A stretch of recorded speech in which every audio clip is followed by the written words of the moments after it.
Bonjour Alizée. Bonjour Louise. Bienvenue sur InPower. Merci d'avoir fait un petit tour dans ton emploi du temps pour venir, parce que ça fait longtemps que je faisais te recevoir sur le podcast. Merci de me recevoir.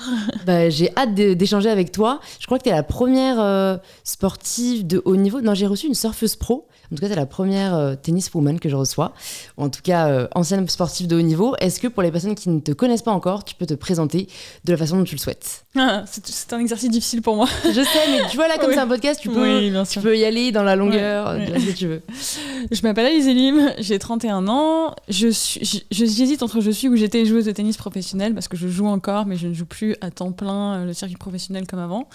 Et j'ai par ailleurs d'autres activités, on va dire journalistiques, plutôt de présentation à la télé pour des émissions soit de sport, Accès Tennis bien sûr, et j'ai une émission de musique à côté avec France Télévisions. Trop cool. Voilà. Le principal est là. Le principal est là. Donc, de toute façon, on va rentrer dans le détail au cours du podcast. Déjà, j'ai vu que tu avais commencé le tennis, ou en tout cas, je sais pas si c'était le tennis ou ta carrière pro, mais à 20 ans.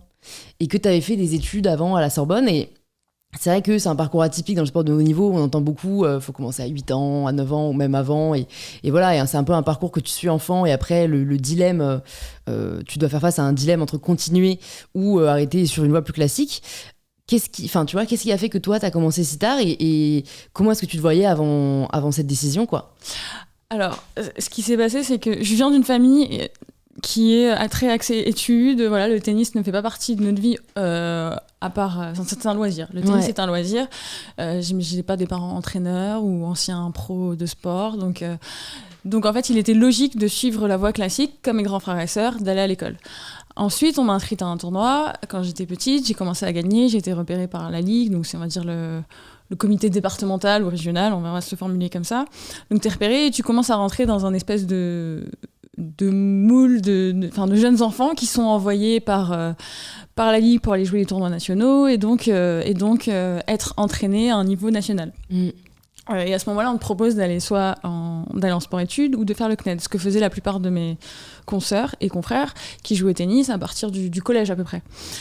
Pour moi, c'était impensable parce que c'était juste pas j'avais pas envie déjà, j'avais envie de faire comme mes frères et sœurs et j'avais envie de garder la vie normale entre guillemets d'une fille qui ne jouait pas au tennis. Et donc j'ai continué ça jusqu'au lycée. Et le problème, c'est que j'ai quand même réussi à raccrocher au wagon des meilleures françaises de cette manière-là, donc en jouant peu, en m'entraînant peu. Donc on va dire que c'est pas comme si j'avais débarqué du jour au lendemain à 20 ans, je vais faire du tennis. Non, j'ai commencé jeune, je me suis entraînée, j'ai fait des tournois internationaux aussi, mais j'en faisais beaucoup moins. Voilà, et en bidouillant comme ça, je m'en sortais. Arrivé le bac, tu te dis maintenant j'ai plus le choix, qu'est-ce que je fais? Je dois faire des études parce que tu te retrouves au lycée et tout le monde s'inscrit sur... À l'époque, c'était pas Parcoursup, c'était Ravel. Non, toi, c'était Ravel. Je connaissais pas. Tu changes tous les 10 ans. Oui, c'est ça, il fallait s'inscrire et là, tu fais comme les autres, tu t'inscris et tu te dis oui, mais en fait, si je vais là, si je fais médecine ou si je fais prépa, je peux plus jouer au tennis. Donc là, en fait, tu te retrouves face à la décision que tu dois prendre. Et là, ça a été un peu plus compliqué. Donc, on va dire que j'ai trouvé un juste milieu en me disant je vais faire une licence d'anglais parce que l'anglais me prend pas trop de temps, c'est ma matière préférée. Et à la fois, j'avais trouvé un deal pour rentrer à HEC. C'est un peu long ce que je raconte là. Mais attends, ce podcast est long. Donc, tu peux donner tous les détails que tu veux. J'ai trouvé un deal pour pouvoir rentrer à HEC, donc en première année. Donc, c'était une arnaque totale. C'était en sautant la prépa et en sautant le moindre examen d'entrée après une licence n'importe laquelle par une passerelle de sportif de haut niveau. Je me suis dit, chic, je vais pouvoir aller à la fac, il n'y a pas beaucoup d'heures de cours à la fac, ça va me permettre de jouer au tennis pendant 3 ans, et après, je reprendrai la voie normale et je serai rassurée de ne pas de me mettre trop écartée du chemin que je me dis normal dans ma tête à l'époque. Et donc voilà, j'ai fait cette licence, j'ai joué au tennis à côté, mais finalement, tu te rends compte qu'à la fac, tu peux pas t'entraîner à côté professionnellement, mais je savais pas exactement ce que ça voulait dire. J'ai découvert au fur et à mesure. Tu te dis, ok, il y a pas beaucoup d'heures de cours, mais en fait, j'ai cours de 8 à 10 et de 17 à 18. Comment je fais? Ouais, c'est sûr. C'est pas possible. C'est pas aménagé pour les sportifs. Exactement. Quoi. C'est pas un sport-études. donc voilà, après ma licence, j'ai joué tout l'été et je me suis dit, voilà, ça y est, j'ai eu la sensation d'avoir un bagage, d'avoir un tampon pour mes parents parce que j'avais un diplôme. Et j'ai joué tout l'été, j'ai eu un bon classement. La fédération a proposé de m'entraîner à la rentrée, donc en septembre, juste après mes 20 ans. Et donc là, je me sentais, on va dire, légitime de me dire, ok, maintenant je me lance à fond, je vais jouer au tennis, j'ai un classement, j'ai une licence. Et c'était presque le temps qu'il m'avait fallu pour m'autoriser à me considérer comme sportif de haut niveau. Sportif de haut niveau. Mais pas encore, ça arrive un peu plus tard, je dirais même. Ouais, mais en fait, c'est fou, c'est à quel point on est modelé par ce qu'on voit. Enfin, je parle souvent de l'importance des rôles modèles dans ce podcast, mais peut-être qu'en effet, si t'avais eu, je sais pas s'il y avait vraiment des joueuses de tennis françaises plus âgées, tu vois, auquel tu aurais pu t'identifier pour te dire en fait c'est une carrière, c'est respecté, ça coche, tu vois, les cases peut-être que tu avais besoin de cocher.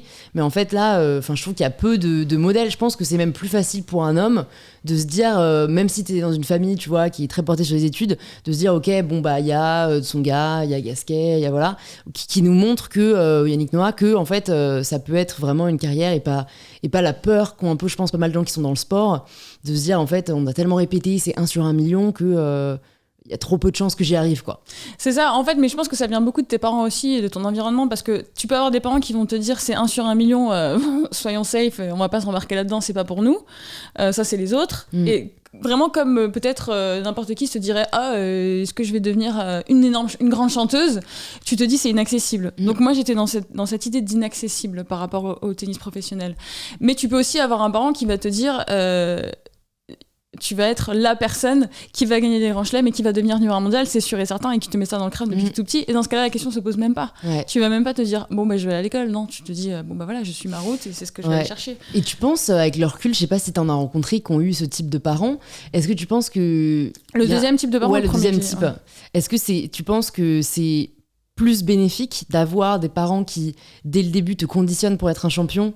En fait, avec tout ce que ça représente, c'est-à-dire d'un côté, peut-être ça te facilite les choix et puis tu t'y vois tellement que tu le deviens. D'un autre côté, tu as peut-être la pression que tu n'avais pas toi, ou alors, on en parlera après dans le podcast, mais tu vois, le rapport à l'échec qui peut être vachement dur quand en fait on t'a répété toute ta vie que tu seras un champion, quoi. Ouais, ça double tranchant, c'est... J'en ai vu des centaines. Donc je pense que c'est vraiment au cas par cas. Ça peut être sain comme ça peut être malsain. Ça peut être lourd à porter comme ça peut être très... libérateur, galvanisant. Ouais, c'est vrai, ouais. Voilà. Ou même indispensable aussi parfois. Et ça dépend vraiment de si c'est le père, si c'est la mère, si c'est l'oncle, si c'est la tante, si c'est un entraîneur que tu as rencontré quand tu avais 8 ans, qui t'a pris sous son aile et qui t'a emmené. Donc il n'y a vraiment pas de règle, mais c'est vrai que globalement, il y a beaucoup d'histoires où après, psychologiquement, c'est compliqué. Ouais. Ça l'est dans tous les cas, mais en tout cas, peut-être plus quand tu as cette pression supplémentaire. Peut-être que ça arrive un peu plus tard. Et à la fois, comment ne pas avoir envie, quand tu joues au tennis et que tu voyages 40 semaines par an depuis l'âge de 12-13 ans, d'être accompagné par un parent qui est la personne qui voudra le mieux pour toi, a priori, ou plus que n'importe qui d'autre, que tu fasses bien, que tu réussisses, versus une personne que tu vas payer, que les parents vont payer en se disant « on va rester un petit peu loin, on va donner ce rôle-là à quelqu'un d'autre. » Personne ne remplace un parent, finalement, aussi dans ces conditions-là. Donc c'est difficile à dire. Ouais. Ok. Et comment est-ce que ta vie change à partir du moment où tu choisis vraiment de te consacrer au tennis ? Est-ce que ton rythme de vie change ? Est-ce que ton mode de vie change ? Est-ce que ta façon de penser change ? Alors ma façon de penser, pas tout de suite, je pense que c'est surtout physiquement. Donc je me rappelle que les premiers mois à la Fédération française de tennis, c'est la première fois que j'ai eu un emploi du temps tennistique. Donc comme j'avais connu à l'école, j'ai français, j'ai maths, je finis par la philo et j'ai sport entre les deux. Là, c'était ok, on a échauffement, on a muscu, on a tennis, on va déjeuner, on a encore tennis, ensuite on a sprint, vitesse, et à la fin on a kiné et peut-être un peu de sophrologie. Et c'est vrai que physiquement et mentalement, j'étais morte. Vraiment, c'est la première fois que je connaissais le rythme. Tu te lèves, tu vas au travail, en fait. L'idée d'un travail, je remplis une journée et je vais me coucher et je n'ai l'énergie pour rien d'autre. Ça, c'est la première fois que je l'ai connu, donc à ce moment-là. Et c'est vrai que ça a été assez choquant physiquement pour moi. J'imagine. Et surtout, je me dis, ça doit être très bizarre de passer d'une vie où, tu vois, t'as des études, t'as des sorties, mais donc notamment ce côté, je trouve, tu vois, le travail intellectuel, en fait, tu ne fais quasiment plus que du sport. Et c'est vrai que moi, je me suis toujours demandé, surtout que t'avais fait des études avant, je me suis toujours demandé, est-ce qu'il n'y a pas à un moment un manque, tu vois, je sais pas, de gymnastique intellectuelle ou tu vois, où en fait, là, c'est quasiment que l'utilisation du physique, quoi. À ce moment-là, non. Je pense un peu plus tard, quand j'ai vieilli, mais à ce moment-là, non, parce qu'il y a un truc qui est assez fou, et quand tu t'entraînes autant, au final, t'as pas le temps de réfléchir, et t'es tellement fatigué le soir que ta tête, elle a même plus la force en soi. Ouais. Elle a même plus la force, et donc elle a même plus envie. Parce que, et je m'en suis rendu compte là, depuis que j'ai arrêté, j'ai tellement plus d'énergie mentale à penser à plein de choses ou à même m'ouvrir à plein de choses juste parce que j'étais épuisée. Moralement, mais j'adorais, c'est hyper addictif aussi, d'être là le soir et d'arriver et de te dire non mais là j'ai même plus la force de réfléchir à quoi que ce soit, je suis trop fatiguée. C'est de la bonne fatigue quoi. C'est de la bonne fatigue et tu te sens en plus content de toi, tu te sens fier de toi, t'es allé rechercher ce que tu voulais pour construire... Voilà, pour ton objectif. Carrément. Et ça, vraiment, des questions que je me pose par rapport à ce sujet, c'est la comparaison, qui je trouve est vachement toxique dans notre société, parce que, notamment avec les réseaux sociaux, ça devient beaucoup plus facile de comparer sa vie à celle de quelqu'un d'autre. Mais dans le sport, il y a vraiment ce truc d'en fait, c'est toi ou lui, ou elle en l'occurrence. Comment t'as géré ça, ce rapport à, tu vois, même si toi, tu donnes le meilleur de toi-même, et que j'ai l'impression que la plupart des gens s'entraînent en indiv, donc tu vois, t'as pas forcément conscience du progrès des autres. Comment tu gères le fait de pas tomber dans le piège de la comparaison ? Je pense que j'ai eu de la chance par rapport à ça. Je saurais pas te le dire, mais j'ai toujours observé beaucoup des filles qui sont beaucoup plus tombées dans ce piège. Après, au tennis, c'est vraiment particulier parce que au-delà de la comparaison avec les autres, tu portes un chiffre. C'est-à-dire que dans un sport co, si je fais partie d'une équipe, je fais partie d'une équipe. Ok, point. Pour l'année, j'ai signé. Au tennis, ton classement, il varie toutes les semaines. Donc en fait, selon si tu joues bien ou si tu joues pas bien, tu vas avoir un chiffre. Et donc en fait, petit à petit, le piège dans lequel tu peux tomber, c'est de penser que ça va être ta valeur humaine. Parce que tu sais comment ça marche dans la vie.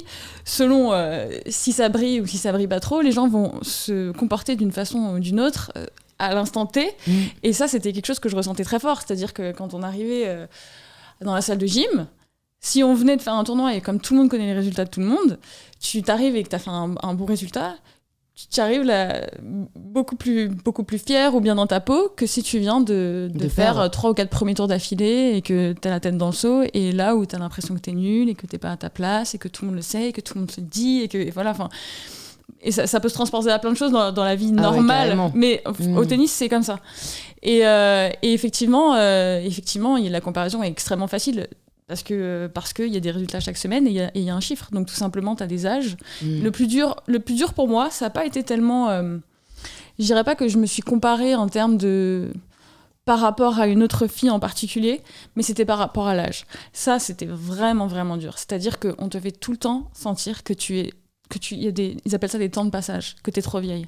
Donc c'est-à-dire que si t'es pas à tel classement à 18 ans, ou si t'es pas à tel classement à 20 ans, ou t'es pas à tel classement à 25 ans, tu vaux rien. Et ça, c'est quelque chose de très insidieux, tu sais pas, mais ça te rentre dans la tête et ça te rentre dans le corps. Et malgré tout, c'est incrusté à l'intérieur de toi et c'est extrêmement destructeur. Ouais. Et moi, je l'ai beaucoup ressenti parce que j'ai commencé tard. Donc en fait, dans mon groupe, tout simplement, j'étais avec des filles plus jeunes et à partir de 20 ans, on disait « Ok, on va te prendre à la fédé, mais bon, dès que tu passes les 20 ans, on va plus te payer ça. » C'est-à-dire que tu vois un peu moins, on croit un peu moins en toi, donc on va un peu moins investir sur toi. Ouais, en plus c'est chiffré quoi. Ouais, c'est chiffré. Concret. Donc t'as une fille qui a 19,5 ans, et ben on va lui payer ses repas, et moi j'étais là à côté, je sortais la carte bleue ou autre, ou alors on va te dire bon bah voilà, et dès que tu auras 22 ans, on va plus te donner d'entraîneur. Et je caricature, mais il y a des choses comme ça en fait qui se passent. Ouais. Et donc t'as sans cesse la pression de l'âge en permanence en te disant je suis pas assez fort, je suis trop vieille, je suis pas assez fort, je suis trop vieille. Et c'est vrai que c'est tellement malsain de se dire ça. Et après tu repars en arrière dans ta tête et je me dis mais par exemple pour moi-même mon meilleur classement j'avais 24 ans et je me disais mais c'est la moindre des choses, c'est-à-dire c'est incroyable, j'ai 24 ans, je devrais être 1000 fois plus forte que ça. Ou alors si t'es un entraîneur qui t'entraîne mais tu sais que juste avant il a entraîné une fille qui avait 18 ans, bah tu te sens un peu une vieille chaussette, non mais à 24 ans quoi, c'est fou. Mais même en vrai tu peux le reporter à chaque année. À 20 ans tu peux le sentir, à 18 ans tu peux le sentir puisqu'on va te parler des filles de 13 ans. Et au tennis on te parle des années d'âge, donc on dit ah ouais c'est une 2009, ah c'est une 2008, ah c'est une 92. Et si on parle d'une 92 et que toi t'es une 90, c'est comme s'il y a un gap énorme et que rien que par sa jeunesse de 2 ans de moins, elle a plus de valeur que toi. Ouais. Et comment t'as réussi, si t'as réussi à te détacher de ça, en tout cas à pas te laisser... parce qu'en fait, je me dis, c'est déprimant. Enfin, tu vois, sinon, pourquoi... Enfin, tu vois, c'est très dur de se battre quand t'as l'impression que les personnes ne croient pas en toi, quoi. Je l'ai subi pendant très longtemps et je me souviens juste d'une fois où j'ai eu un coach quand j'ai eu 25 ans. Et il avait entraîné une fille donc, qui était de 93, donc elle avait 3 ans de moins que moi. Mais c'est drôle parce que plus tu vieillis, plus les années te paraissent rien du tout. Mais à l'époque, ça me paraissait 20 ans. Et il l'avait eu depuis qu'elle était toute jeune et il l'avait fait monter top 30. Et moi, quand il m'a eu, j'étais 135e mondiale. Et en fait, il arrêtait pas de me le faire ressentir par des petites phrases ou par-ci par-là, ou soit en comparant tout le temps. Rien que les coachs, en fait, c'est toxique. Les coachs qui passent leur temps à te parler des années d'âge de la fille que tu es en train de regarder jouer. Ah ouais, mais elle, c'est une 91, ah, c'est une 92. Ça te rentre dedans malgré tout. Ouais. Et ça te définit après, quoi. Et un jour, je sais plus ce qui s'était passé, mais j'avais... C'est marrant, je l'ai effacé de ma mémoire, mais il a dû me dire une phrase à table qui m'avait beaucoup blessée, qui était de cet ordre-là. Je suis rentrée dans ma chambre, je me souviendrai toujours, j'étais en Angleterre, la chambre était minuscule. J'ai pris le top 100 des filles parce que à côté de ça, on n'arrêtait pas de dire le top 100 vieillit, le tennis vieillit, on joue de plus en plus vieux, on devient fort de plus en plus vieux. À l'époque, c'était les filles de 17 ans qui gagnaient, maintenant c'est plus possible. Maintenant, tu vois des filles qui ont 35 ans qui sont sur le circuit et qui jouent très bien, etc.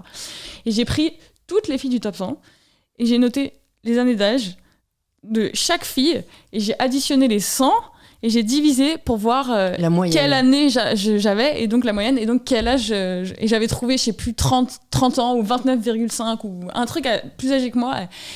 Et il a fallu que je me le mette sur papier pour essayer de me dire mais Alizée, stop, c'est faux en fait, voici les chiffres. Mais bon, à vrai dire, honnêtement, la comparaison par rapport à une autre fille, j'ai jamais ressenti la jalousie ou de se comparer trop parce que je pense que de toute façon, au tennis, ça n'a pas de sens puisque en vrai, ce serait une autre, c'est une race. Donc, tu auras toujours quelqu'un qui sera devant toi ou derrière toi, etc. Donc, ça n'a aucun sens de se cibler sur une fille. Ça, je suis jamais tombée dans ce piège-là. Et heureusement. Mais par contre, l'âge, encore aujourd'hui. Ça commence peut-être à disparaître un tout petit peu aujourd'hui parce que je m'en écarte. Mais en fait, j'ai un chapitre dans mon livre sur la vieillesse et voilà, j'ai lu beaucoup de choses à ce sujet. Et en fait, pour le coup, je pense que dans le tennis, ça vaut aussi bien pour les femmes que pour les hommes, même si, comme dans tout, j'ai l'impression dans notre société, c'est moins prononcé pour les hommes. Mais en tout cas, c'est fou de voir que le sport est peut-être un domaine où c'est exacerbé, mais toutes les réalités de la société en général, tu vois. Moi, tu vois, j'en parlais avec ma mère ou même mes tantes. En fait, c'est qu'elles te disent qu'à partir d'un certain âge, t'es plus regardé dans la rue, à partir d'un âge, t'es plus considéré de la même façon. En fait, t'es même invisibilisé, tu vois, que ce soit des médias, que ce soit des magazines, des films. Et en fait, je pense que t'as ce sentiment de, en effet, ne plus avoir de valeur parce que t'as plus les récompenses que la société pouvait t'octroyer. Et en plus, pour les femmes, c'est très lié à l'apparence physique parce qu'en fait, tout ce qui va faire, on va dire, la considération de la femme et les attributs de la féminité, donc notamment son apparence physique, le fait qu'elle soit ingénue, le fait qu'elle corresponde vraiment à l'image qu'on se fait de la jeune femme, c'est ça qui va faire qu'elle est valorisée, alors que les hommes en fait c'est souvent plus la réussite, le prestige, peut-être même l'argent, donc qui sont d'autres ça reste quand même des critères, mais qui sont indépendants de l'âge. Alors que nous, ce qu'on a considéré comme être assez bien, ça va vraiment être très lié à notre poids, à notre apparence physique, à notre âge. Quelque chose qu'on ne contrôle pas, au final. Quelque chose mais vraiment qu'on ne contrôle pas et qui nous pousse, du coup, à changer, à payer, à faire de nombreuses procédures ou s'infliger des régimes. Mais tu vois, moi, j'en parle souvent et le terme anti-âge pour les crèmes, je le trouve absurde. Tu vois, s'il y a bien une chose contre laquelle on ne peut pas lutter, c'est le temps qui passe. Donc pourquoi est-ce qu'on achète des crèmes anti-âge ? Mais parce que en fait, ça te permet d'avoir... Anti-visibilité de l'âge, en fait. Non, mais c'est ça. En gros, faut pas que tu fasses ton âge comme si c'était une honte, alors que tu vois que dans plein de sociétés, tu vois, plus primaires, ou en tout cas même dans des pays d'Afrique où la vieillesse va être plus ça va plus être un respect, ça va plus être une qualité. On n'a pas du tout le même rapport à la vieillesse, parce qu'en fait, c'est les aînés qui sont les plus respectés. Alors que je trouve que dans notre société, il y a une défiance par rapport aux personnes âgées, quoi. Il y a un peu on va aimer les nôtres, nos grands-parents, mais sinon, ça va être, tu vois, un peu les pauvres, la déchéance. On voit pas le côté du tout. Attends, ils ont vécu, ils ont une sagesse de ouf, ils ont une expérience de vie incroyable. Pourquoi est-ce qu'on les valorise pas plus, quoi ? Pourquoi même est-ce qu'ils sont pas plus sur des plateaux télé ? A priori, je pense qu'ils ont mieux compris la vie que nous. Mais en effet, si t'es à la télé maintenant, tu vois très bien que, en fait... là aussi, tu as une espèce d'âge limite, quoi. Ouais, ça c'est beaucoup dans les métiers d'image, mais je me dirais quand même que dans les entreprises, quelqu'un qui a accumulé beaucoup d'expérience et qui va être respecté par son expérience, même s'il est plus vieux, parce que dans ce cas-là, dans une situation comme ça, on va pas être axé sur le physique. Ça dépend des entreprises. Mais je dis ça, mais j'ai pas bossé en entreprise. J'essaie d'imaginer d'autres situations. Non, mais c'est sûr que dans le cadre de l'entreprise, l'expérience est valorisée même, tu vois, en termes de salarial, donc ça veut aussi dire que c'est lié à la valeur, mais c'est plus, je trouve, dans la vie de tous les jours, tu vois... je trouve ça vraiment dommage et c'est marrant que dans le sport, toi, tu l'as vraiment vécu de manière exacerbée et à un très jeune âge. Oui. Et donc, en fait, on voit que c'est absurde. On voit que c'est vraiment arbitraire, tu vois. En fait, on aurait pu décider que les femmes sont périmées à 25 ans. Aujourd'hui, c'est, je sais pas, tu vois, ça va être peut-être à partir de 50 ans. Mais en fait, on pourrait arbitrairement décider que ce soit 80 et à ce moment-là, ça va être beaucoup plus visibilisé les femmes qui sont entre 50 et 80 qu'on voit quand même très peu. De la même manière que arbitrairement, on peut commencer à te faire sentir à 12 ans au tennis. Si on te met dans un groupe qu'avec des filles de 10 ans et que tu t'entraînes toute l'année avec elles, inconsciemment, si tu as quelqu'un qui est un peu axé là-dessus et qui t'entraîne, tu vas te sentir un peu... Tu vas commencer à développer ce sentiment-là.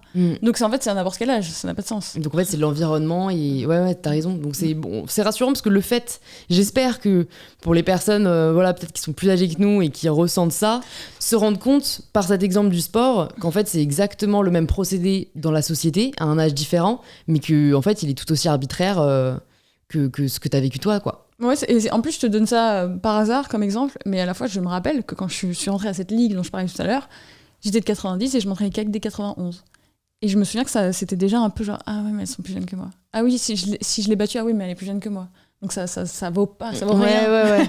Non, mais en plus, je voulais te parler de ce rapport à la performance, parce que j'ai lu dans des interviews que t'as donné que, en fait, après des tournois que t'as pas réussi aussi bien que tu le voulais, ou que, après un match où tu perds, comment en fait ne pas se laisser définir par ses résultats et par sa performance. Et je pense que ça vaut là aussi dans le sport aussi bien que dans la vie de tous les jours, où en fait même ça a commencé avec les notes, tu vois, on commence à attribuer notre valeur aux notes, et aujourd'hui ça va être je sais pas, ça peut être au salaire, ça peut être à la validation sur les réseaux sociaux, ça peut être à plein de choses différentes. Mais est-ce que toi t'as réussi à évoluer dans ce rapport à la performance? Oui et non, dans le sens où oui, parce que on va dire si je dézoome, je le sais, donc j'en suis plus consciente que quand j'avais le nez dedans, H24, 7 jours sur 7, 365 jours de l'année. Et à la fois, il y a ce sentiment, tu l'as même sans te le dire en fait. C'est-à-dire après une défaite, où tu te sens nul, même si tu te dis pas, ok, je vaux rien, etc. Et ça, c'est difficile à exterminer. En fait. Bah ouais, totalement. Et est-ce que vous avez, je sais pas, on vous apprend des méthodes pour rebondir plus vite? Parce qu'en plus, vous avez des tournois souvent, quoi, des compétitions souvent. Donc je me dis, tu peux pas rester avec ce sentiment-là, tu peux pas le laisser prendre toute la place, quoi. Non. C'est une très bonne question parce que je me dis non, en fait, on n'a jamais développé de méthode. Moi, j'y ai beaucoup réfléchi. Je me rappelle avoir parlé à un psychologue à l'époque de la fédération où on parlait de trouver le gris entre le blanc et le noir, etc. Mais au final, qu'est-ce que ça veut dire ? Enfin, c'est facile à dire. Ouais. Et non, vraiment pas. Et après, c'est très aléatoire. Tu sais pas pourquoi il y a des défaites qui vont te toucher beaucoup plus que d'autres. Il n'y a pas de règle. Parfois, c'est un truc hyper important pour toi, mais en fait, tu passes à autre chose en 2 secondes. Parfois, il y en a, tu t'y attends pas. En fait, ça va durer des jours. Et c'est vrai qu'après, il y a une sorte d'entraînement à ça, à l'intérieur de ton corps, parce que, comme tu l'as dit tout à l'heure, tu joues toutes les semaines. Donc en fait, si tu sais que tu vas rejouer dans 3 jours, t'as pas trop le temps de te laisser abattre, en fait, quoi qu'il arrive. Donc c'est un peu la vie et d'être dans l'action qui fait que ça va te faire passer à autre chose. Mais sinon, non. Enfin, personnellement...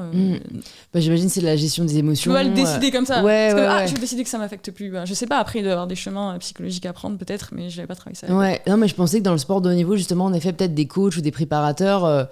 tu vois, ils apprenaient à dire, je vais pas donner tellement de conseils parce que je ne suis pas sportive de haut niveau, mais j'ai regardé la série Drive to Survive sur Netflix par rapport à la F1.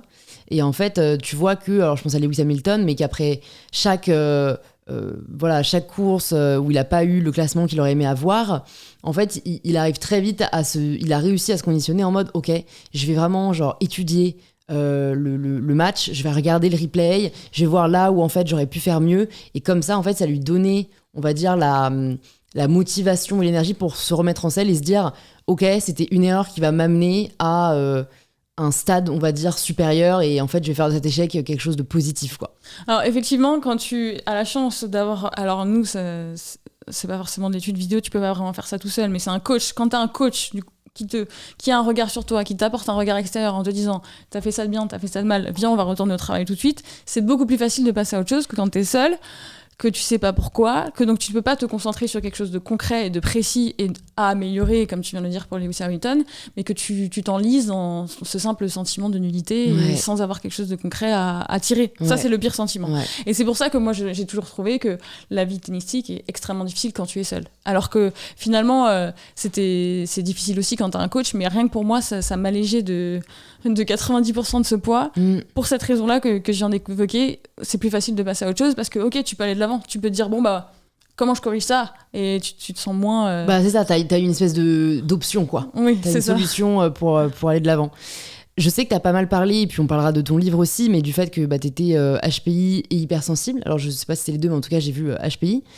C'est quelque chose dont on parle pas beaucoup, donc est-ce que déjà, tu peux nous dire ce que c'est ? Comment tu l'as su ? Et puis, on viendra après au... Comment tu vis avec, quoi. C'est marrant, j'y pensais en voiture, je me disais, elle va me demander. Ouais. Jusqu'ici, j'ai toujours répété les définitions des spécialistes parce que c'est pas mon domaine. Enfin, je veux dire, c'est pas moi qui définis ce que c'est. Donc, je suis quelqu'un qui reçoit les informations et qui essaye de... Forcément, comme j'ai sorti ce livre, on m'a posé la question. Et je me suis dit, quelle serait ma propre définition pour la première fois et celle que je me ferais en prenant tous les éléments que j'ai compris en étudiant le sujet ou en écoutant en parler. Être HPI, déjà, c'est physiquement et chimiquement avoir un cerveau à l'IRM qui fonctionne différemment, qui allume des régions différentes. Donc ça, ils ont fait ces tests-là avec des IRM fonctionnels. Il y a aussi une différence au niveau... Je ne vais pas rentrer dans les détails parce que j'ai peur de dire des bêtises, mais matière blanche, matière grise, et de la façon dont les connexions se font dans le cerveau. Donc ça, c'est la différence physique. Après, ça a donc une influence sur la façon de penser, indéniablement, et aussi sur la façon d'être au monde, et donc ça entraîne un certain nombre de conséquences dans le fonctionnement et la personnalité qui peuvent varier d'une personne à l'autre, mais on retrouve quand même beaucoup de ces conséquences et qui deviennent presque des caractéristiques par la force des choses chez beaucoup de ces personnes HPI. Voilà. Ok, qui sont... Et dont l'hypersensibilité. Mais là, est-ce que tout le monde est d'accord ? Je ne sais pas. Les psychologues, par exemple la psychologue qui a écrit la préface de mon livre dit qu'ils sont tous hypersensibles. Après, moi je suis pas scientifique, donc je répète juste ce qu'on me dit. Est-ce que moi je suis hypersensible ? Oui. Mais je peux pas parler pour tous les HPI. Ouais. Voilà. Et du coup, ça se caractérise par une pensée en arborescence, par le fait de réfléchir tout le temps, d'être très vite, d'avoir l'attention captée par par toute sollicitation, et d'avoir du coup des émotions accrues, j'imagine. Alors, il y a beaucoup de choses. En fait, ça pourrait être à l'infini. La liste pourrait être tellement longue. Alors oui, les principales choses dont on peut parler tout de suite, c'est une hyperactivité cérébrale, ça c'est sûr, l'envie d'arrêter sa pensée et de ne jamais avoir de bouton stop. Donc moi, ça pose des problèmes de sommeil. Et quand tu lis ça à une hypersensibilité, donc qui est donc l'exacerbation des 5 sens, et encore une fois, je cite Jeanne Fachin pour ça et des psychologues, parce que c'est pas moi qui étudie l'hypersensibilité. Donc une exacerbation des 5 sens, donc le toucher, la vue, l'ouïe, donc une hyperesthésie, une hyperacousie, etc. Ça a une influence sur le quotidien. Et donc, oui, ça exacerbe les émotions. Après, dans quel sens ça va, c'est compliqué pour moi d'expliquer. Surtout que ça doit être du cas par cas, c'est sûr. Mais du coup, bon, c'est, on va dire, j'imagine... Je dirais que l'hypersensibilité flambe parce qu'elle est associée à l'hyperactivité cérébrale. Donc, si tu as une capacité d'analyse ou une hyperlucidité à 360 sur une situation et que tu l'associes à une sensation physique, ça flambe. Voilà. J'imagine le sentiment, j'ai plutôt juste la partie cérébrale mais pas la partie physique. Donc est-ce que on t'a appris à en faire une force, cette différence, on va dire, même si elle concerne, je crois, beaucoup de monde. Enfin, j'ai reçu Fabrice Midal sur le podcast qui a sorti un livre sur hypersensible. Je crois qu'il disait que c'était près de 30% de la population. Donc là, on parle juste du côté hypersensible. Mais voilà, comme c'est un fonctionnement qui est quand même différent et qui a l'air aussi un peu envahissant par moment, est-ce que tu as appris justement à pas te dire mais pourquoi ça m'arrive, tu vois, et se dire ok, en fait j'ai ces pouvoirs là, tu vois, j'arrive à le voir comme ça, et donc au quotidien je vais faire en sorte que ce soit une force. Alors j'ai oublié juste de dire un truc c'est que donc j'ai parlé de la prédisposition, je sais pas, des différences, on va dire, physiques et chimiques.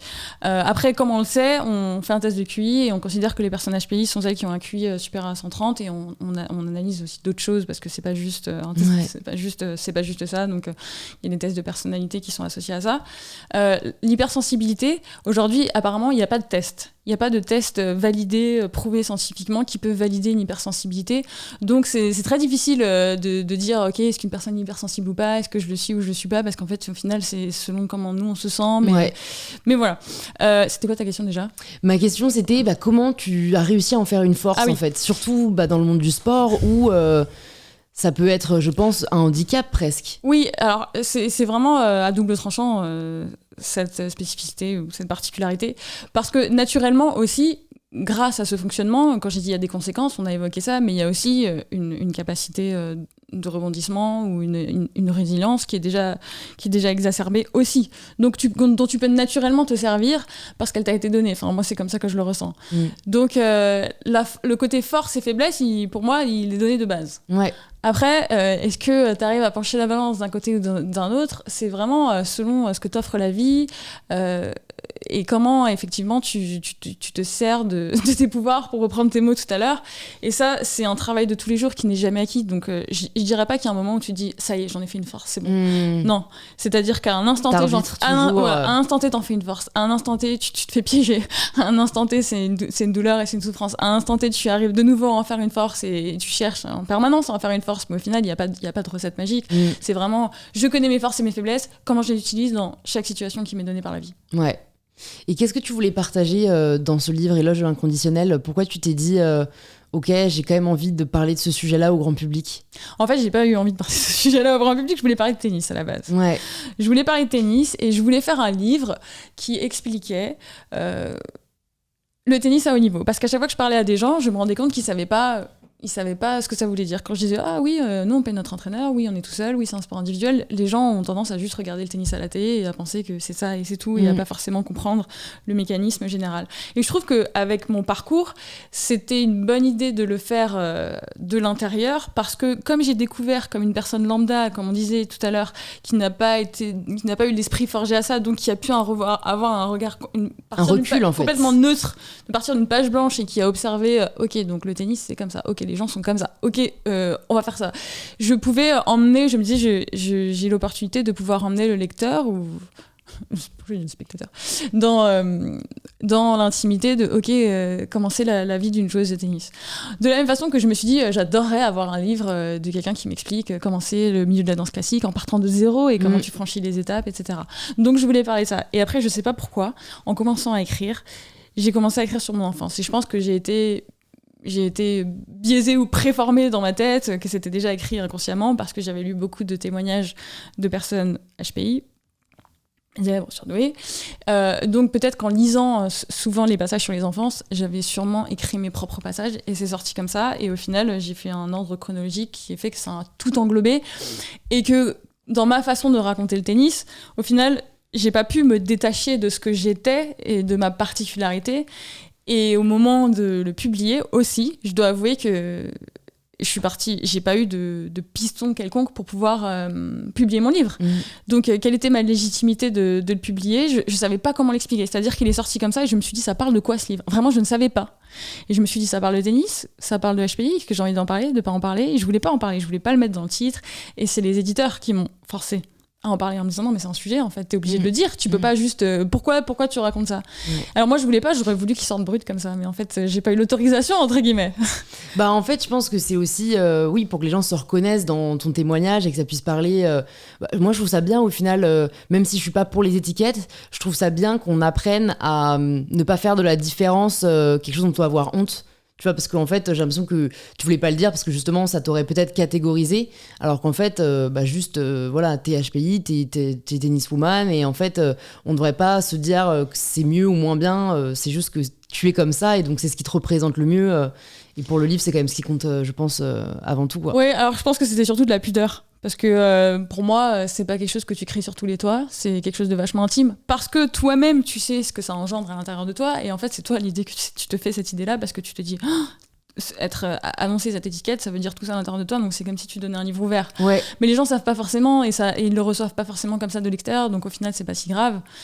Et bon, voilà, et je me suis faite à l'idée et j'ai accepté, mais c'est vrai que ça n'a pas été facile. Et aujourd'hui, je suis beaucoup plus à l'aise de venir sur ce podcast pour en parler que quand j'ai fait la promo de mon livre. Il y a eu un moment où j'ai arrêté toutes les interviews et j'ai annulé parce que je pouvais plus en parler. Ouais. C'était trop C'est dur en plus de parler tout le temps de la même chose. Je trouve, pour avoir fait de la promo aussi, ça te réduit à une partie de toi et en fait, tu es bien plus. Et donc, je comprends totalement le sentiment parfois de. Ouais, non, mais c'est bon, quoi. J'ai tout dit. Arrêtez de me poser des questions. Ouais, puis j'avais pas décidé d'en parler, donc je me disais, ok, on me posait cette question, on me disait, qu'est-ce que ça veut dire ? J'étais là, mais en fait, j'en sais rien, moi, ce que ça veut dire. C'est pas moi la scientifique. Moi, je sais juste parler de moi. En plus, ouais. J'ai pas la légitimité de prétendre ce que les autres ressentent aussi et quelle est la définition générale. Donc, c'était hyper compliqué. Et pour revenir du coup sur ta carrière de tennis, si on fait un peu de l'ordre chronologique, est-ce que tu peux nous dire quand est-ce que tu as décidé d'arrêter et pourquoi ? Le tennis ? Ouais. Ça s'est fait très progressivement et c'est toujours à moitié mi-figue mi-raisin. Ouais. Non, c'est vraiment c'est ce que tu disais tout à l'heure, c'est qu'il y a eu un moment donné où j'ai eu envie de faire d'autres choses. Et je m'étais toujours dit que le moment où j'arrêterais le tennis, ce serait un déchirement et que je serais obligée d'arrêter parce que, en fait, je me mettais tellement une date de péremption parce que je me mettais une certaine pression en me disant si tu réussis pas là, t'es pas légitime d'être là, donc tu devras arrêter, presque inconsciemment. Donc je me suis toujours dit, il y a un moment donné où j'aurais plus le choix, il faudra que j'arrête, je serais pas assez bonne. Et au final, ça s'est pas du tout passé comme ça. Ça a été que juste j'ai eu envie de faire d'autres choses. J'avais la trentaine qui arrivait, j'avais 29 ans, c'était l'année de mes 29 ans et je me suis dit, j'avais fait une liste d'objectifs que j'avais dans la vie, je sais pas si c'est des objectifs, des rêves. Une bucket plutôt. list, ouais. Ouais, une bucket list, mais vraiment des rêves en me disant j'aimerais bien faire ça dans ma vie, mais presque c'est intouchable. Et je me suis dit, j'avais toujours eu la sensation que les années tennis sont un temps qui ne compte pas. C'est-à-dire que comme chaque année je disais, je prends une année sabbatique, je joue au tennis. Ah, je prends une autre année. Ah, oui, je joue encore au tennis, je verrai après parce que j'assumais pas d'être joueuse professionnelle. Next thing you know. T'as pris 10 ans les sabbatiques. Tu vas avoir 30 ans en fait, ça compte. C'était pas pour du beurre là, les années tennis. C'était pas juste un loisir, etc. Tu vas pas revenir à HEC maintenant, ça compte. Et là, je me suis dit, ok, bon bah voilà, j'ai envie de faire les autres choses. Et au final, ça m'intéressait donc moins de consacrer tout mon temps au tennis. Ouais. Donc ça s'est fait comme ça. Et je ressens encore le besoin de jouer parce que j'adore la compétition, j'adore ce sport. Et je suis incapable de couper le cordon aussi brutalement que ça en me disant j'arrête, je fais autre chose parce que ça me manque très vite. Donc je me suis dit, je vais donner une autre place au tennis dans ma vie. Je vais continuer à m'entraîner pour garder un niveau décent parce que sinon j'ai l'impression de perdre une partie de mon identité. Si je suis pas entraînée, que je perds mes muscles et que je sens que je suis pas prête à jouer un match dans une semaine, je suis en panique. Alors que je compte pas jouer de match. Donc c'est vraiment juste pour me rassurer moi-même. Donc j'ai décidé de donner une autre place au tennis dans ma vie, d'arrêter de jouer le circuit à temps plein parce que au final je me sentais plus à ma place de faire ça tout le temps. J'avais envie, mais après j'ai envie de faire autre chose, j'ai envie de switcher. Donc j'ai accepté que c'était comme ça. Non, mais c'est hyper intéressant ce que tu dis, et notamment cette histoire d'identité où en fait c'est très dur, je trouve, quand on a beaucoup donné pour que ce soit une entreprise, un domaine, une personne, en fait de se dire en fait là ça va plus être le cas, ou alors encore cette histoire de valeur, quoi. En fait, si jamais il y a plus ça dans ma vie, en fait je n'ai plus de valeur parce que c'est ce qui m'a défini pendant tellement de temps. Et c'est vrai que moi non plus je sais pas comment faire pour réaliser que en fait on vaut qui on est parce qu'on est nous-mêmes et pas parce qu'on a fait et qu'on a accompli telle ou telle chose, quoi. T'en as parlé à des sportifs qui ont arrêté il y a plus longtemps que toi Ouais, je pense que j'ai de la chance parce que il y a beaucoup de sportifs qui arrêtent et du jour au lendemain ils ont plus du tout envie de toucher à la raquette. Déjà, bon alors tant mieux pour eux s'ils arrêtent et qu'ils en ont pas envie. Mais moi c'est pas du tout ça. Donc je sais pas, c'est très différent pour chaque personne. Mais je sais qu'il y en a qui savent pas ce qu'ils veulent faire derrière ou effectivement il faut qu'ils retrouvent une identité. Et le problème c'est que quand t'es depuis petit tu t'es pas posé. Alors, moi c'est différent parce que je me suis vraiment posé la question. C'était mon propre choix. Ok, j'ai 20 ans, qu'est-ce que je veux faire? Bon voilà. Mais quand depuis 7-8 ans t'es fort, tu gagnes, t'es premier en France, tu gagnes un tournoi international, mais tu te poses pas la question, t'es bon, donc t'y vas, et c'est tout. Et tu te dis pas, est-ce que je suis autre chose que ce joueur de tennis, donc tu te définis seulement comme ça. Et c'est vrai que pour ces personnages, j'imagine que c'est beaucoup plus compliqué. Ouais, non, c'est sûr, et c'est pour ça qu'on parle beaucoup de la reconversion dans le sport et qu'il y a des accompagnements maintenant, enfin de plus en plus en tout cas, parce que ça que quand t'as une coupure brusque et que pour le coup tu n'as été que ça pendant tant d'années, notamment quand tu as été un super champion, en fait, je pense que la personne le vit vraiment différemment de l'intérieur que comment c'est perçu à l'extérieur. Tu vois, c'est Federer qui a arrêté, si je dis pas de bêtises, l'année dernière. Non, il a pas arrêté. Il essaie de reprendre. Il a eu 41 ans là. Il a 41 ans cette année. Ouais. Il s'entraîne pour pouvoir revenir à la fin de l'année. C'est-à-dire comme quoi les meilleurs. Il y a des gens qui veulent pas arrêter. Non, parce que tu vois, s'il avait arrêté, moi je pensais qu'il avait arrêté. Et ben, en fait, dans nos esprits, ça reste Federer. Oui. En fait, le mec a marqué l'histoire, c'est pas grave si t'arrêtes, enfin, tu vois, mais je pense que pour lui, il le vit d'une manière totalement différente parce que... Bah ouais, t'imagines son quotidien, comment ça change. Au tennis, t'es presque 50 semaines de l'année en mouvement, en voyage, avec un objectif qui se passe lundi prochain, chaque jour de ta vie. Et si là, on t'enlève tout ça, bah déjà, tu le ressens pendant les blessures, déjà, donc tu te préhabitues. Ouais. C'est-à-dire que t'as plus d'objectif pour lundi, là, qu'est-ce que je fais ? Ouais, ça, c'est très Je me lève pourquoi ? Ouais. Et t'as réussi, du coup, toi, à te remettre des objectifs pendant cette période de transition, enfin, même encore aujourd'hui, tu vois. J'imagine que le livre en a été un, le fait de commencer des émissions de télé, parce que c'est vrai que c'est pas la même adrénaline, c'est pas les mêmes récompenses, bon, du coup, c'est pas aussi les mêmes échecs, mais tu vois, comment t'as fait pour garder ce sel que tu pouvais avoir dans ta vie de compétition ? Justement, j'étais curieuse de voir si on pouvait retrouver quelque chose de similaire ailleurs. Ma réponse est non pour l'instant. mais si je suis allée au spectacle de Gad Elmaleh la semaine dernière, je me dis là, par contre, c'est le summum quand même, un one-man show comme ça. Ouais. Donc il y a d'autres métiers, évidemment. C'est vrai. Il y a d'autres métiers. Surtout que t'as l'adoration du public, quoi. Oui. Et ça, je pense, c'est un truc quand t'es tout seul chez toi, tu rentres le soir et que t'as plus ce truc ce truc humain de j'ai été validé, là, il y a plus personne qui m'aime. C'est très dur, quoi. Alors que dans le tennis, tu l'as plus par les médias, les papiers. C'est Tsonga qui en parlait. Je suis allée à son dernier match, du coup, Roland Garros cette année. Et du coup, je crois que j'avais lu des interviews de lui, et même lui le disait dans son speech à la fin. En fait, c'est très dur de dépendre de l'amour que les gens peuvent te donner, qui lui-même dépend de ton palmarès, parce qu'en plus, tu représentes la France, quoi. Et donc, en fait, il disait qu'il vivait très mal ces périodes où un jour, tu pouvais être adulé de tous, et l'autre être la honte, et du coup, voilà, plus personne n'est là pour t'apporter l'amour que tu recherches, quoi. Ouais, c'est ça. C'est comme si tu, en faisant un petit peu de la psychologie de comptoir, que tu mettais ton bien-être interne et tu le bases sur l'adoration des gens, des autres, et c'est quelque chose que tu contrôles pas, donc c'est sûr que ça te fait vaciller tout le temps. Ouais, c'est sûr. Mais oui, c'est... T'as réussi à te remettre, du coup, toi, des objectifs Alors, oui, parce que tout était nouveau, donc tout était excitant. Tout est excitant encore, c'est encore nouveau. Après, oui, de temps en temps, très régulièrement, j'ai besoin d'aller jouer au tennis. En fait, déjà, rien que faire du sport, c'est différent. J'ai besoin de faire un tournoi, j'ai besoin de compétition. Mais oui, le fait que tout soit nouveau et que j'ai des challenges à reprendre à zéro et que ça me fasse comme au tennis, finalement. Par exemple, l'acting, je suis arrivée dans un groupe d'acteurs professionnels qui travaillaient leur casting ou leur tournage. Et moi, je suis arrivée, je ne connaissais rien, j'avais jamais rien fait, j'avais jamais pris un cours de théâtre. Donc au final, je retrouve ça parce que c'est de la performance du corps et de l'esprit dans le détail, avec de la répétition et une sensation de se sentir nul ou fort selon ce que tu as fait. Donc j'ai l'impression de reprendre des sports à zéro, en fait, au final, quand je commence, parce que j'essaie d'être j'ai le même fonctionnement du détail, etc. Mais il y a quand même quelque chose d'un peu plus sain, on va dire, dans le sens où tu vas moins dans des extrêmes émotionnels. Donc ça, c'est positif quand même. Ouais. Après, est-ce que tu as les mêmes montées high ? Non. Ouais. Mais c'est pas plus mal que ça reste comme ça au lieu d'être comme ça. Ouais. Je veux dire, pour ton bien-être personnel, au bout d'un moment, vivre toute sa vie comme ça, c'est chaud. Je sais qu'en plus, t'en as parlé librement dans pas mal de médias. J'ai lu que tu avais fait face à la boulimie, aux troubles alimentaires, parce que la gestion du stress est très compliquée, je pense, notamment quand on n'est pas accompagné ou pas assez. Est-ce que tu peux peut-être nous parler en effet de cette période et puis comment tu as réussi à apprendre à gérer le stress autrement, parce que en fait malheureusement que ce soit se faire mal ou avoir des troubles alimentaires ou avoir d'autres formes de troubles parce qu'on a un trop plein de stress ou d'émotions, ça touche encore une fois le sport et d'autres domaines, quoi.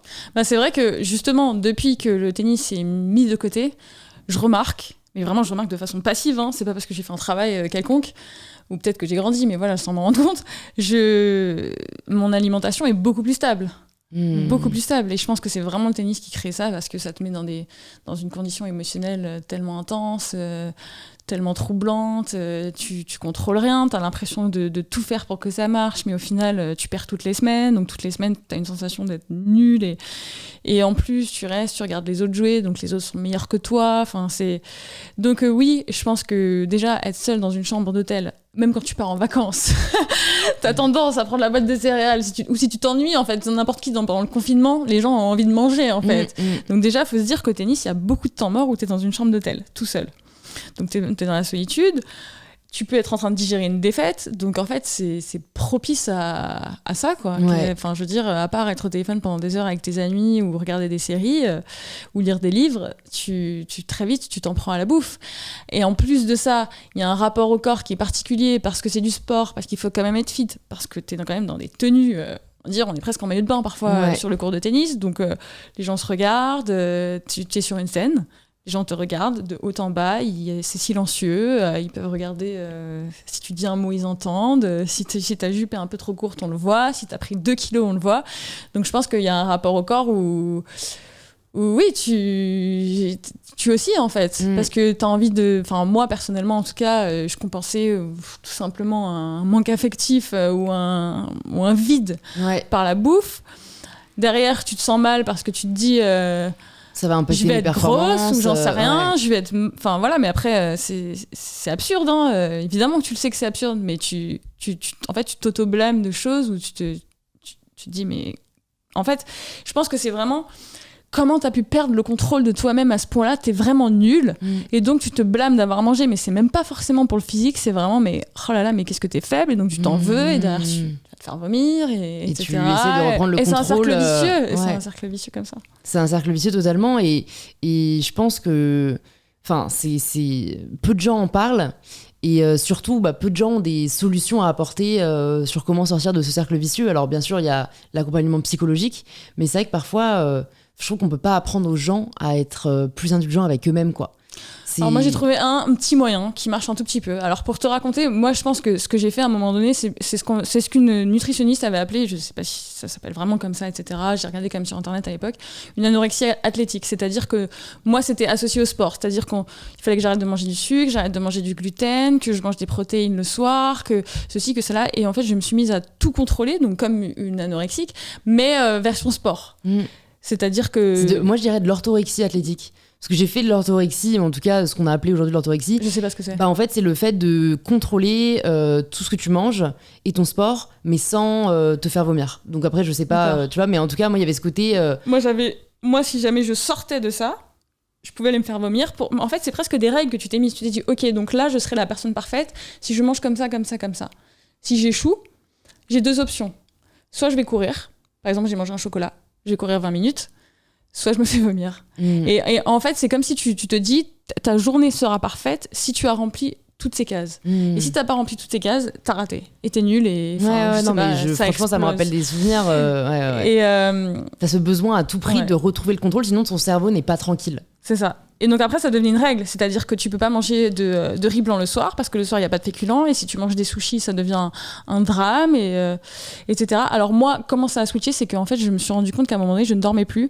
Et j'ai compris que quand tu jeûnais, souvent tu dormais pas, ça avait une influence sur le sommeil.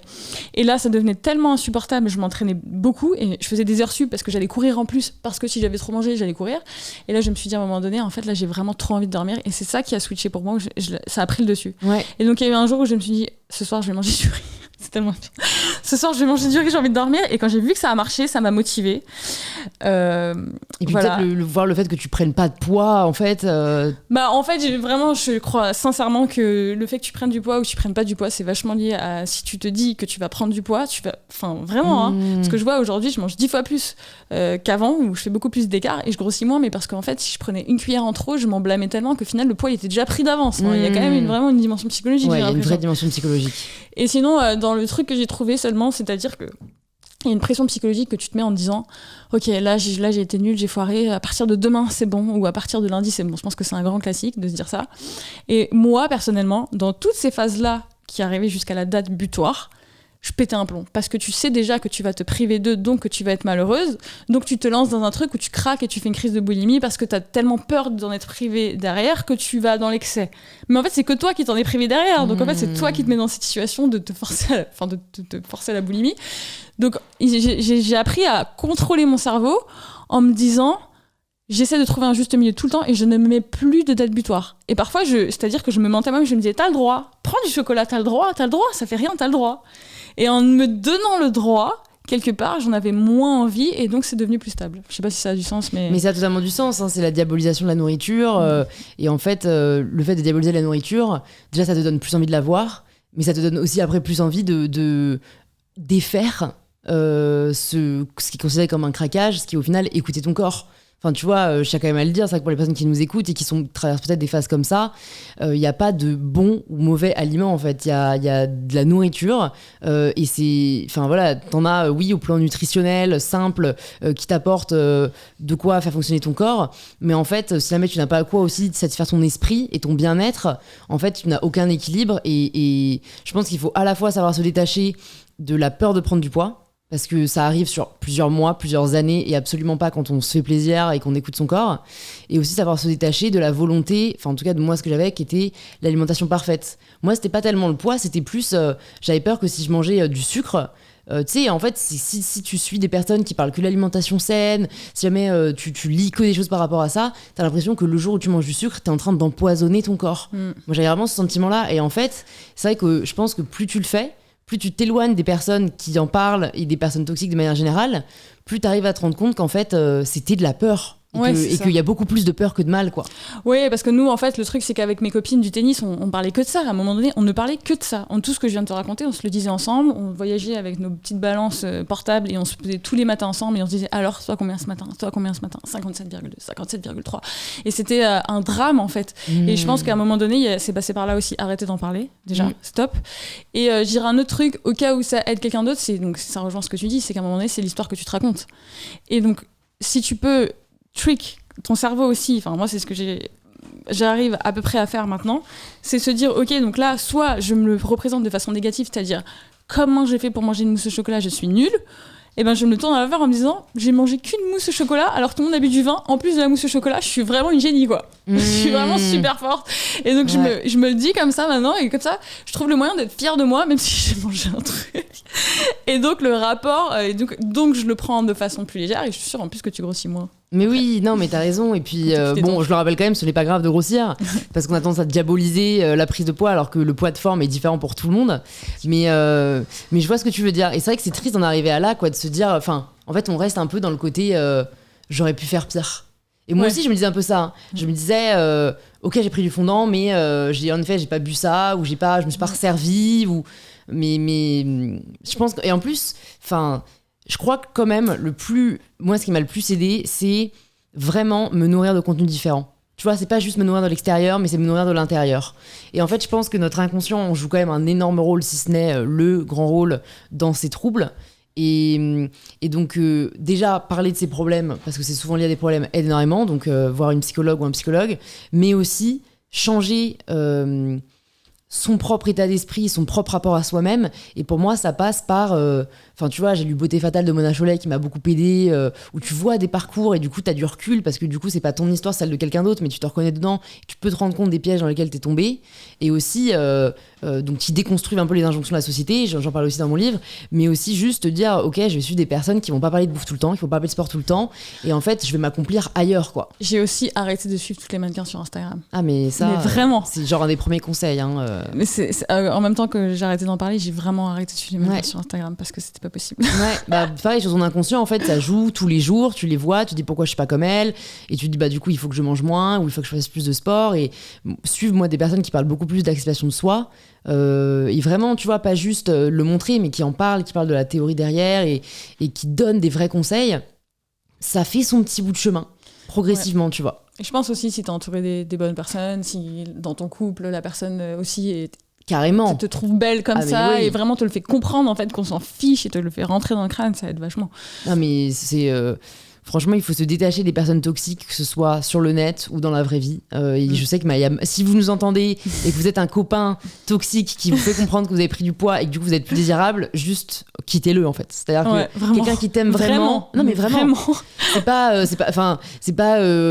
très grave. Si, c'est grave en fait. C'est vraiment grave, je suis d'accord. La personne, tu vois, ça peut être une passade, ça peut être plein de choses qui font qu'en fait la personne va pas s'arrêter à ça quoi. Et je le dis parce que quand on a la tête dans le guidon, on peut ne pas s'en rendre compte quoi. Et se dire que c'est nous le problème, c'est nous qui avons pris du poids, c'est la personne n'est pas tombée amoureuse de nous avec le même physique, donc en fait c'est normal qu'elle ne nous aime plus comme ça.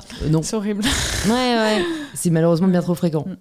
Mais je conclurai juste en disant que c'est quand même très fragile. Qu'une fois, je sais pas pour toi, mais que tu as touché à ça, je sens que c'est fragile.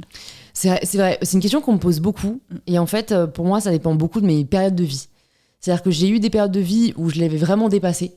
Parce que j'étais un peu dans l'autre extrême, en fait, mangez ce que vous voulez. En fait, la bouffe, c'est trop bon et j'adore la bouffe. Et en fait, moi, j'ai toujours adoré la bouffe. Donc, en fait, il y avait une vraie privation de ma part quand voilà, j'ai de l'appétit et tout. Donc, quand j'étais dans la phase de restriction.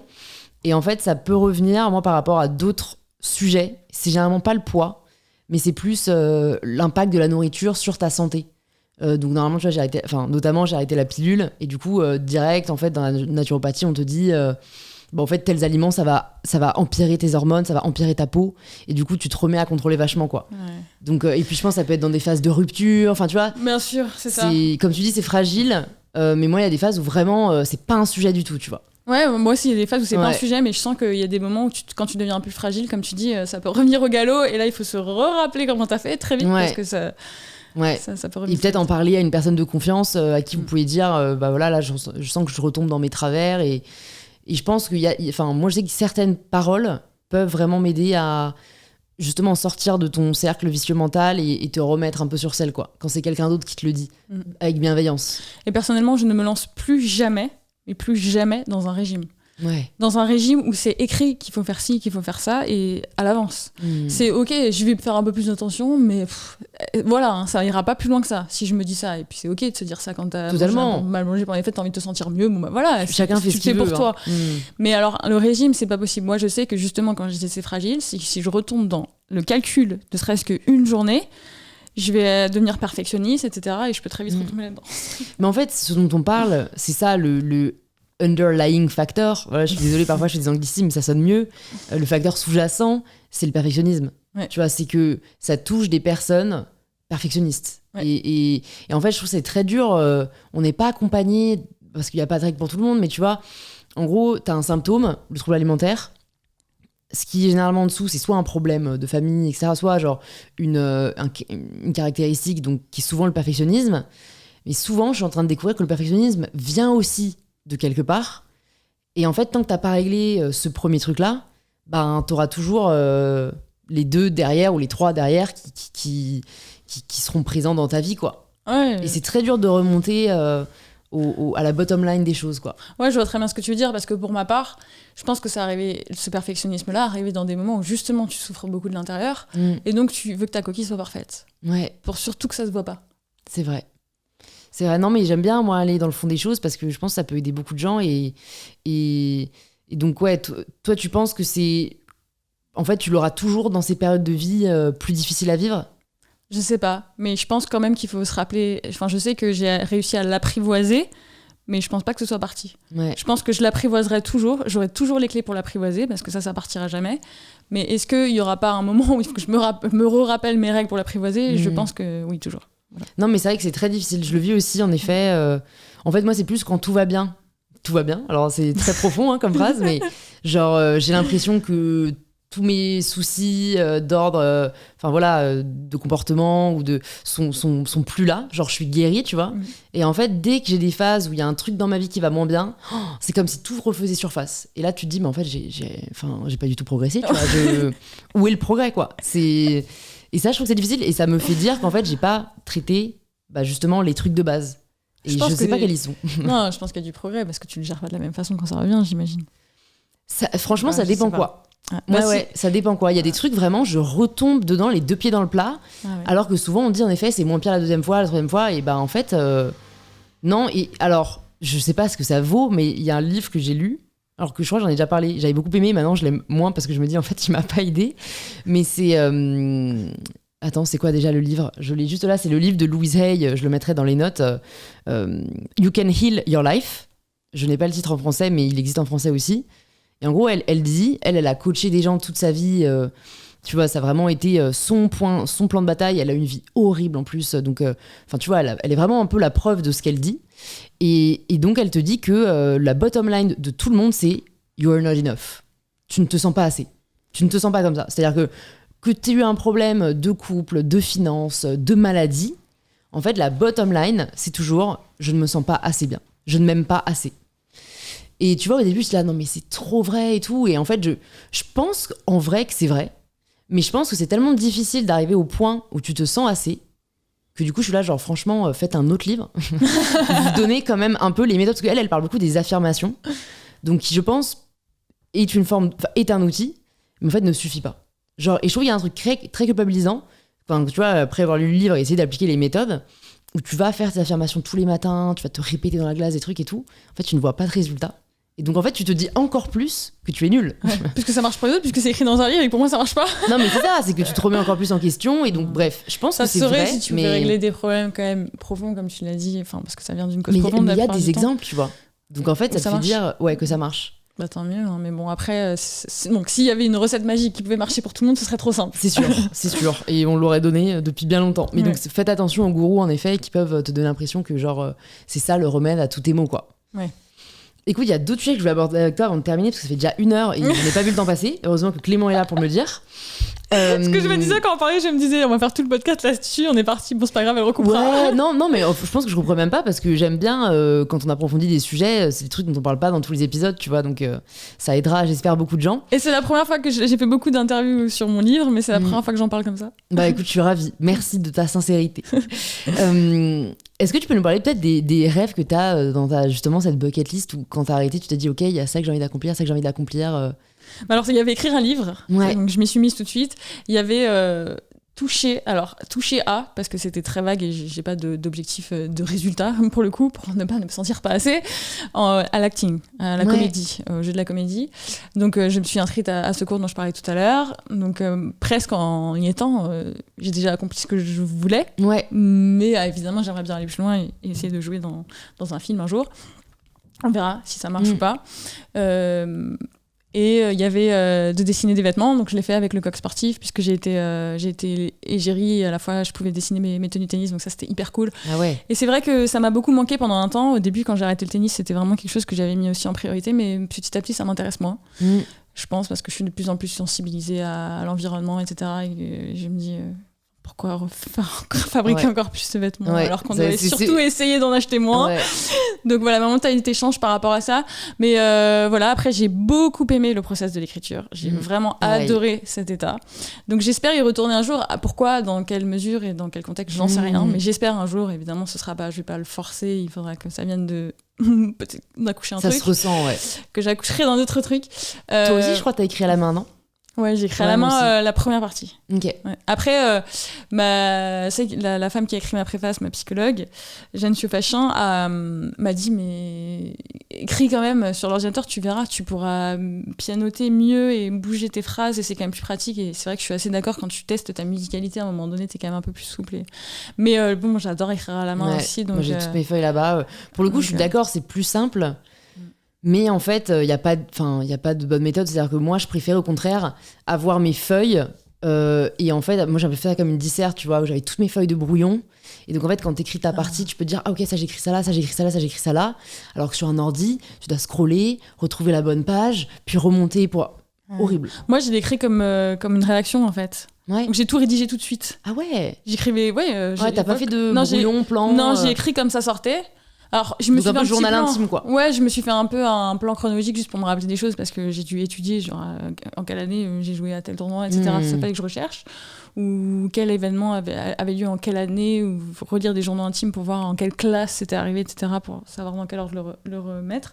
Mais sinon, oui, j'ai tout écrit comme ça, donc c'était compliqué. Il fallait après, je gommais des bouts de phrases. En fait, je voulais rendre une copie parfaite, comme j'étais à l'école, j'étais hyper scolaire. Le perfectionnisme est de retour. Donc je gommais, je réécrivais, parfois je faisais une feuille volante, tu sais, comme qu'on faisait à l'école. Enfin voilà, donc à bout d'un moment, c'était un peu contraignant. Donc oui, pour reprendre cette bucket list, oui, donc, je dirais que là, aujourd'hui, c'est vraiment plus l'acting qui me motive. Est-ce que ça m'intéresse de savoir, parce que je trouve que parfois on fantasme des rêves, alors qu'au fond, c'est pas vraiment ce qui nous nourrit. Est-ce que dans ce que tu as pu réaliser, ce qui était sur ta liste, tu t'es rendu compte qu'en fait, il y avait des rêves que tu avais plus parce que la société te les avait mis dans la tête, ou parce que, tu vois, l'idée de réaliser ce rêve te faisait kiffer, mais qu'en soi, le processus, qui est pour moi ce sur quoi on devrait vraiment se fixer quand on essaie d'atteindre son rêve, en tout cas sur lequel se baser, l'appréciation qu'on en a, et ben en fait voilà, c'était pas quelque chose qui t'a vraiment fait kiffer ou autant que t'aurais aimé que ce le soit. Non, j'ai eu de la chance, j'ai vraiment pas été déçue. C'est vraiment ce que j'avais imaginé, et c'est exactement ça, c'est que j'aime le processus. Ouais. Chaque processus de ses rêves, trop cool. J'aime le processus, et sinon j'aurais déjà craqué parce que c'est que des trucs assez longs. Hein. Ouais, c'est long, c'est pire que le tennis. Il se passe rien, t'attends, t'es dans l'attente tout le temps, t'as pas de casting. Enfin, tout le monde m'a prévenu que ça allait être comme ça. Et je me suis dit, attends, c'est pas grave parce que j'adore le processus. Donc en fait, rien que l'idée d'aller jouer, même pour rigoler à l'atelier, c'est pas pour rigoler, mais pour travailler. Donc l'entraînement, je vais appeler comme ça, comme au tennis, ça me plaît. Donc non, j'ai de la chance. C'est un des meilleurs moyens de savoir si ce qu'on fait nous nourrit vraiment. C'est en effet si t'es pas juste défini par le résultat, quoi. Non, ouais. Alors je me sens pas du tout tombée dans ce piège, donc ça c'est cool. Et de toute façon, c'est vraiment quelque chose que j'ai appris avec le tennis, parce qu'à un moment donné, si t'es que sur le résultat, tu ne peux rien faire, c'est impossible. Ouais. Et je sais plus ce que je voulais dire. Ça me reviendra. Ouais, par rapport à l'acting, désolée. Non, parfois je coupe, mais c'est ce qui fait la beauté du podcast. Voilà. Est-ce que tu peux nous dire, je crois qu'on a un peu parlé, mais comment tu progresses ? J'aime bien poser cette question parce que pour moi, la vie est progrès et l'humain est progrès. Alors, pas forcément, tu vois, devenir le meilleur, mais en tout cas, juste, en termes de développement personnel. En termes de développement personnel et en termes de comment tu peux être mieux avec toi-même chaque jour, quoi. Alors, c'est marrant parce que quand tu disais ça, je pensais pas que t'allais dire avec moi-même. Je pensais que t'allais dire avec les autres. Ah ouais, attends, mais parle de ce qui, toi, te parle. Hein. Donc moi, c'est vrai que quand t'as commencé ta phrase, j'étais là, oui, alors comment je fais pour être meilleure avec les autres en réfléchissant. Je sais pas. C'est vraiment, tu conduis, tu fais quelque chose, tu réfléchis, tu refais des liens avec comment t'as réagi par le passé, comment t'analyses les choses aujourd'hui, ce que t'as observé, ce que t'as compris. Enfin, de la psychologie un petit peu que j'essaie de comprendre pour essayer de se remettre en question et essayer de se dire, ok, maintenant je vais plus réagir comme ça. Voilà. Tu fais une auto-analyse un peu de tes comportements. Ouais, c'est ça. Intéressant. Ouais, non, mais au moins ça te permet d'identifier peut-être des schémas. Ouais. Mais de toute façon, en s'améliorant avec les autres, on s'améliore soi-même. C'est sûr, et vice-versa. Ouais. Quand on s'améliore soi-même, je pense qu'on s'améliore avec les autres. Ouais. Donc, hyper intéressant. Il y a un sujet que j'avais quand même envie d'aborder aussi, parce que quand j'ai fait des petites recherches, j'ai vu que quand même t'avais des médias qui disaient La Compagne, Tony Parker, etc. Donc moi, je parle beaucoup de féminisme et d'indépendance. Est-ce que c'est quelque chose qui te dérange ? Et comment peut-être t'apprends à gérer, tu vois, ce qualificatif, ce statut d'être femme de, entre guillemets, tu vois. Franchement, c'est marrant parce que je pense que si tu as cette faille d'avoir peur d'être la femme de, tu vas en souffrir, mais comme je le vois pas du tout comme ça me fait rien. Comme t'es à l'aise avec toi-même, en fait, tu t'en fous de... Mais vraiment, c'est un truc, je n'y pense pas. Ça ne me fait rien du tout. Putain, moi j'aurais envie d'écrire aux médias et leur dire ce n'est pas La Compagne de Tony Parker, c'est Alizé Lim. Enfin, tu sais, il y a un côté, je trouve, où quand même, de temps en temps, je peux le dire, ton existence, je peux le dire comme ça pour faire mon impertinente, mais à vrai dire, ça me touche pas. Ouais. Tant mieux. C'est clair, non, mais c'est ce que je me disais. En fait, je pense que j'ai tellement été dans un sport individuel où c'est toi et ta gueule sur le court, etc., que d'un coup, me sentir réduite à une moitié de quelqu'un ou un petit bout de quelqu'un, c'est impossible. Enfin, je sais pas, impossible, ça devrait être possible. Donc c'est déjà assez pour toi-même, en fait. Mais oui, non, non, vraiment pas. Ok, tant mieux, mais si vous êtes un média, n'hésitez pas à donner son nom, quoi. Le message passe. Écoute, on va passer aux petites questions de la fin. J'ai juste envie de te demander déjà, est-ce qu'il y a des routines que tu as gardées de ton passé, ou en tout cas de tes années de sportif de haut niveau, ou au contraire que tu as abandonné? Alors, des routines concrètes, non, mais je pense que c'est infiltré partout dans ma vie. Déjà, l'alimentation, ne pas boire d'alcool, etc., ou très peu. l'obsession de se sentir bien dans son corps. Alors ça, on en a parlé tout à l'heure, mais c'est vraiment différent. C'est vraiment pour me sentir active, avoir possession de mon intellect. Par exemple, j'ai n'importe quoi, j'ai une interview à faire le lendemain. Je peux pas boire un verre d'alcool la veille. C'est-à-dire que je suis dans le mode aussi, performance. Je me dis, bon, là, il faut que je sois bien. Au début, parfois, j'allais donc à l'acting. Donc l'acting, quand je dis ça, c'est un atelier de 3-4 heures sur le matin, donc comme un entraînement où on est plusieurs et on travaille ensemble. Et il y a toujours à la fin où tu te représentes devant les autres, donc tu as préparé une scène, donc c'est quand même un peu stressant. Et je réfléchis à mon alimentation. C'est-à-dire que j'ai peur d'être en hypoglycémie à ce moment-là et je vais être moins performante, etc. Donc je pense que j'ai des biais de ma vie de sportive de niveau qui arrivent par rapport à l'alimentation, mais dans le bon sens du terme. C'est-à-dire, faut pas que tu manques de quelque chose, il faut que tu aies les bons nutriments à l'intérieur de toi pour te sentir fort. Ouais. Donc voilà, c'est plus prendre de la force. Et je dirais qu'il y a ça. Et après, oui, c'est vraiment une rigueur de vie générale, je pense, être organisée. Et puis là, par exemple, je me suis vraiment mise à la méditation de pleine conscience et je m'y suis mise depuis le mois de février et je le fais tous les jours et ça me fait comme à l'époque avec ma mentalité de tennis. Ouais, c'est-à-dire un rituel. Ouais, c'est-à-dire qu'il faut que je le fasse pour me sentir bien. Je m'astreins à quelque chose. Voilà, après, pas de manière maladive, bien sûr. Ouais, mais tu ressens les bénéfices, donc tu continues, quoi. C'est ça qui est exactement, ça. Exactement, ouais. Est-ce que il y aurait sûrement plein d'autres choses auxquelles je vais penser dès que je vais partir d'ici, etc. Mais là, c'est ce qui me vient tout de suite. C'est déjà très bien, t'inquiète pas. Si jamais tu pouvais recommander ou offrir un livre aux personnes qui nous écoutent, ce serait lequel ? Ah, bah alors là, tu me poses cette question. J'ai lu un livre qui m'a vraiment... transcendé récemment, un roman qui s'appelle Feu de Maria Porchet. Après, je sais que c'est très subjectif et ça plaira pas à tout le monde. Forcément, les romans, c'est toujours comme ça, mais je peux pas ne pas le dire parce que c'en est au point où je fais toujours des screenshots de pages de livres que j'aime parce que ça me fait sentir bien, ça me donne des émotions quand je lis une page. Donc dans mon téléphone, pour les avoir apportés n'importe quand. J'ai jamais pris autant de screenshots de ce livre-là et vraiment, parfois, j'ai une petite pause dans la journée. Ça me fait du bien, je lis juste les pages de ce livre. Donc, trop cool. Voilà, c'est vraiment une histoire d'amour. Ouais, bah écoute, je le mettrai dans les notes du podcast. Et peut-être un deuxième, parce que moi je suis très roman, c'est S'adapter. D'accord. C'est l'histoire d'une fratrie avec un enfant handicapé dans la fratrie. Ok, génial, je mettrai les deux dans les notes du podcast. Si tu pouvais entendre quelqu'un au micro d'InPower, qui est-ce que ce serait ? Ouf, c'est trop dur, je déteste les questions ouvertes comme ça. C'est plus marrant que les questions fermées. Tu imagines le podcast ? Oui, non. Oui, non. Bah, moi, les podcasts que j'adore écouter, c'est les écrivains, parce que j'écris les livres et après, j'écris les livres. Ouh là là, je lis leurs livres et après, je veux tout savoir. Ouais. Mais j'ai déjà écouté tous leurs podcasts, donc il faudrait quelqu'un d'autre. T'as écouté Joël Dicker ? Non, j'ai pas écouté. Ok, j'ai failli avoir Joël Dicker et il est parti en Suisse au moment où on devait l'avoir, donc ce n'est que partie remise. Mais, ça m'énerve parce que je suis sûre que je vais penser à quelqu'un après et ça va me frustrer. Bah, ça peut être cette autrice dont t'as parlé, Maria Porchet, si j'ai bien retenu. Oui, mais j'ai déjà écouté des podcasts d'elle. D'accord. Donc il faudrait quelque chose de nouveau. Tu nous enverras ta reco. Voilà, c'est ça. Je la mettrai dans les notes aussi. Et du coup, je vais te poser la question signature du podcast. Ça signifie quoi pour toi prendre le pouvoir de sa vie ? Belle question ouverte. Ouf, là, c'est vrai, tu veux pas que je dorme ce soir. On peut prendre une pause et tu réfléchis à la réponse. Non, maintenant il faut que ce soit spontané. Prendre le pouvoir de sa vie. Bon, ça rejoint beaucoup de choses dont on a parlé aujourd'hui. J'ai envie de dire, se libérer de toutes les personnes toxiques. Arriver à trouver une forme de liberté dans ce que tu aimes. Enfin, c'est trop basique, j'ai l'impression de dire des trucs tellement basiques. Non, mais c'est évident, vas-y. Mais oui, enfin, c'est-à-dire que s'autoriser à faire les choses dont on a toujours rêvé, vraiment pour moi, il n'y a pas de barrière, faire sauter toutes les barrières, les croyances limitantes, s'entourer des personnes qui nous font du bien et ne jamais culpabiliser ou se dire qu'on est obligé d'avoir ces personnes dans sa vie parce que c'est comme ça, mais vraiment par choix et parce qu'on a...